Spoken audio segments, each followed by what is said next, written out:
Bonjour les cancers et ascendants cancer, et voici votre guidance par tracé intuitif pour la semaine du 22 au 28 janvier, incluant la pleine lune du 25 janvier. Alors avant de commencer, je vous rappelle que l'offre exceptionnelle du mois de janvier pour recevoir votre tracé intuitif personnalisé est toujours en cours. Vous trouverez les modalités ci-dessous si vous êtes intéressé. Allez, on y va pour vous les cancers. Cette semaine, qu'est-ce qu'on a comme énergie entourant cette pleine lune? Cancer. Oula, ça cogite. Ça cogite les cancers. Alors, ça cogite, mais ça exprime aussi. Il y a de l'échange, et c'est un échange qui est plutôt clac-clac, clair, net, précis. Donc, de quoi ça me parle ici? Eh bien, très clairement, de cette conjonction Mars-Mercure en Capricorne en face de vous. Alors, cette conjonction va être en aspect à Uranus, en bel aspect à Uranus en toute fin de semaine et puis au tout début de la semaine prochaine.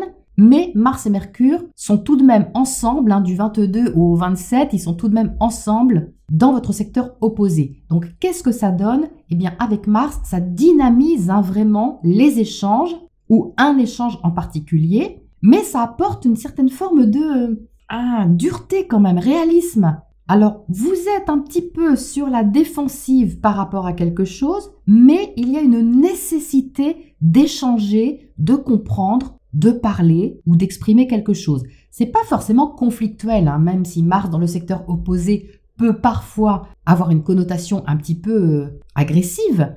Mais vu le bel aspect qui se prépare, c'est plutôt quelque chose à entendre, comprendre, voire à décider pour vous dépêtrer de quelque chose, pour démêler une situation ou éclaircir aussi une thématique dans un secteur de votre vie. Alors comme les énergies vont dans les deux sens, ça peut être vous qui avez cette énergie un petit peu boostante, on va dire, envers le secteur relationnel, mais dans ce sens-là du tracé, en tout cas, je ressens que c'est plutôt l'autre ou les autres qui viennent à vous d'une façon un petit peu demandeuse, exigeante même, exigeante un petit peu. Vous gérez les cancers, mais ça peut vous sembler un petit peu trop pour vous, trop prenant peut-être. C'est pas forcément négatif, mais c'est prenant.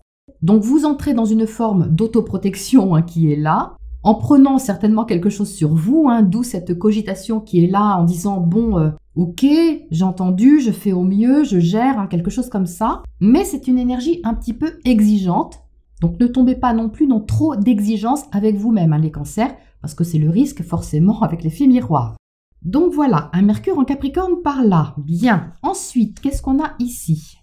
Alors, ici... Ah oui, j'ai encore une énergie relationnelle. Alors, c'est pas la même que de l'autre côté, mais c'est l'autre côté de la pièce, si on veut. C'est vraiment un échange, il y a vraiment des échanges beaucoup cette semaine, les cancers, pour vous. Il y a du répondant, si vous voulez. Il y a du répondant, de la réactivité, mais elle est nécessaire, cette réactivité. Elle n'est pas gratuite, elle est nécessaire pour que vous puissiez percer quelque chose. Percer peut-être votre carapace, c'est tout à fait ce qui est là. Sortir de votre zone de confort et dépasser un petit peu vos limites aussi. Alors vous avancez protégé quand même. Vous vous protégez là encore de ce côté-là, mais ça ne doit pas vous empêcher d'avancer. De toute façon ici, vous êtes vraiment encouragé à aller de l'avant, même si c'est pas facile. Quelque chose ici n'est pas facile, mais ça mobilise en vous une énergie un petit peu insoupçonnée, de force intérieure, de volonté, quelque chose comme ça. Et de désir, oui, de percer quelque chose. J'ai vraiment cette idée de percer une sorte de bulle que vous souhaitez percer, à mon avis, les cancers. Vous souhaitez traverser quelque chose. Il y a une sorte d'idée de passage ici, de traverser le miroir aux alouettes, peut-être aussi. Je ne sais pas pourquoi je dis ça, ça me vient comme ça. Ouais, le miroir aux alouettes, quelque chose qui était peut-être illusoire ou idyllique ou quelque chose qui était rêvé et que vous souhaitez éclaircir pour voir si c'est concrétisable ou pas. Ça me parle un petit peu de Neptune par là. Alors, je ne sais pas pourquoi ça me parle de Neptune. Il n'y a pas vraiment d'aspect à Neptune cette semaine. Ah si, ok, je sais, j'ai compris. C'est parce que ça me parle de l'énergie neptunienne, donc du poisson, et Saturne est en poisson. Voilà, ok. Donc, c'est pour ça que vous cherchez à percer quelque chose pour voir si c'est concrétisable ou pas, puisqu'il y a Saturne justement en poisson. Alors, il n'est pas vraiment en conjonction à Neptune, mais enfin, il est quand même dans le même signe. Et vous avez certainement un idéal très fort, enfin depuis des mois, depuis des années peut-être, ou une vie intérieure qui est riche sous une façon ou d'une autre. Et il y a ici quelque chose qui vous pousse à aller voir la réalité de terrain pour voir si vous pouvez percer justement dans cette direction. Voilà. Ok, j'ai rassemblé comme ça fait sens. Donc au niveau de Saturne, cette semaine, il y a un sextile de Vénus à Saturne. Ça c'est bon. Vénus est en Capricorne en face de vous, elle est en sextile à Saturne dans votre secteur 9, donc ça va favoriser quand même les échanges, les relations sérieuses et les engagements. Il ne s'agit pas forcément d'engagement sentimental affectif, bien que ça puisse toujours avec Vénus, il peut s'agir d'engagement aussi financier, matériel, professionnel, contractuel. Vous pouvez vraiment faire un effort, j'ai quand même cette notion d'effort pour aller à la rencontre de quelque chose. Et peut-être justement que cette Vénus en fin de semaine, toute fin de semaine, peut favoriser, peut aider à gérer quelque chose dans la matière ou organiser, prévoir, vivre, expérimenter quelque chose de plus concret. Donc je pense que tout au long de la semaine, les cancers, vous allez avoir à cœur de percer quelque chose qui va certainement porter ses fruits en toute fin de semaine. Certainement, il y a une rencontre, un échange, enfin quelque chose qui va vous sortir d'un état, quel que soit cet état, qui ne peut pas rester en l'état. Voilà, j'espère que c'est clair pour vous. Ensuite, de ce côté-là, alors, perspective de ce côté, espoir, indépendance, autonomie. J'ai le Verseau par ici. Donc, de ce côté-là, ça me parle de la pleine lune qui a lieu dans l'axe Lion-Verseau. Le soleil en Verseau pour vous, c'est dans votre secteur 8, les cancers, le secteur des finances, partagé avec le conjoint si vous en avez un, le secteur des changements, des crises, de l'argent qui vous est versé par les autres, également par les héritages, assurances, caisses de l'État, etc. Au-delà de ça, c'est tout ce qui est sous la surface, tout ce qui est psychologique, profond, intense, secret, et qui cherche ici à se libérer. J'ai quelque chose ici de profond qui cherche à se libérer et à être, à s'aérer, vraiment.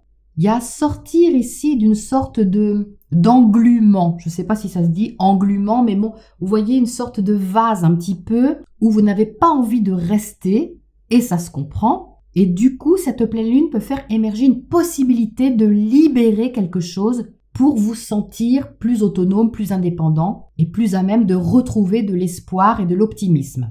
Une voie, un chemin, une solution, quelque chose comme ça. La lune sera dans votre secteur 2 du lion, de tout ce qui compte pour vous, tout ce qui a de la valeur à vos yeux et tout ce que vous souhaitez enrichir. Que ce soit une relation, que ce soit un travail ou que ce soit votre propre valeur personnelle. Donc cette pleine lune, elle est en carré à Jupiter dans votre secteur 11, le secteur amico-social.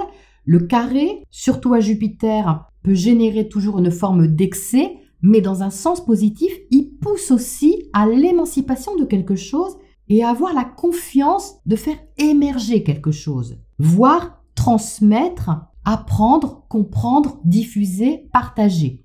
Donc, même si c'est un aspect de carré qui me provoque un petit peu de tension, je le ressens assez positif pour vous parce que ça fait émerger une sorte de potentiel libérateur au sujet de quelque chose qui tournait un petit peu en rond. Alors, le petit bémol par ici, c'est la difficulté de se détacher de quelque chose du passé, même si ce passé a quelque chose de douloureux à vos yeux. Donc, il y a cette volonté de se détacher de ça, quelque chose qui n'était pas très positif pour vous, mais c'est comme si vous regardiez quand même un petit peu en arrière parce que c'est plus fort que vous. Alors cela dit, le côté positif de ça, c'est que vous pouvez prendre de la hauteur par rapport au passé ou à une question du passé. En fait, ça ressemble un petit peu à une énergie très libération psychologique, si vous voulez. C'est comme si vous alliez voir un thérapeute et qu'il vous aidait à prendre une certaine distance par rapport au passé. La maison 8, c'est ça aussi. Ce sont les thérapeutes, les psychologues et tout ce qui a attrait à votre vie intérieure. Donc c'est cette énergie-là, elle peut se manifester sous plusieurs formes pour vous. Mais en tous les cas, la proposition ici, c'est vraiment de sortir de quelque chose et de mettre la bonne distance avec le passé pour retrouver une certaine valeur personnelle et aller de l'avant avec celle-ci. Enfin, par ici, j'ai du soin par là. J'ai du soin, j'ai de la guérison. Oui, ça me parle vraiment de vous détendre dans quelque chose. Alors c'est justement peut-être parce que vous aurez cette stimulation relationnelle avec cette conjonction Mars-Mercure en Capricorne en face de vous, que vous aurez besoin d'un autre côté de trouver des ressources intérieures pour gérer ça. Les ressources intérieures sont liées aussi au repos et à la distance que vous pouvez prendre avec les sollicitations ou les interactions que vous pouvez avoir. C'est vrai que Mercure est maître de votre maison 12, après tout. Donc comme il se trouve en face de vous, il peut y avoir quelque chose de très spirituel, méditatif, intuitif, guérissant à échanger aussi avec quelqu'un ou avec d'autres. Donc c'est d'abord vous avec vous-même les cancers. Il y a quelque chose ici qui est nourrissant ou qui demande à être nourrissant, mais avant que ce soit nourrissant concrètement, bien qu'il soit question de ça ici aussi, ça demande à être nourrissant pour l'âme et pour l'esprit. L'invitation ici, c'est de vous faire du bien et de penser à vous faire du bien, peu importe comment vous le faites ou comment vous écoutez vos besoins intérieurs. Voilà les cancers pour cette semaine qui me semble assez riche et qui vous invite sans nul doute à percer votre carapace ou votre coquille d'une façon ou d'une autre pour gagner en indépendance et en liberté. Je vous souhaite une belle semaine les cancers, une belle pleine lune et je vous retrouve la semaine prochaine.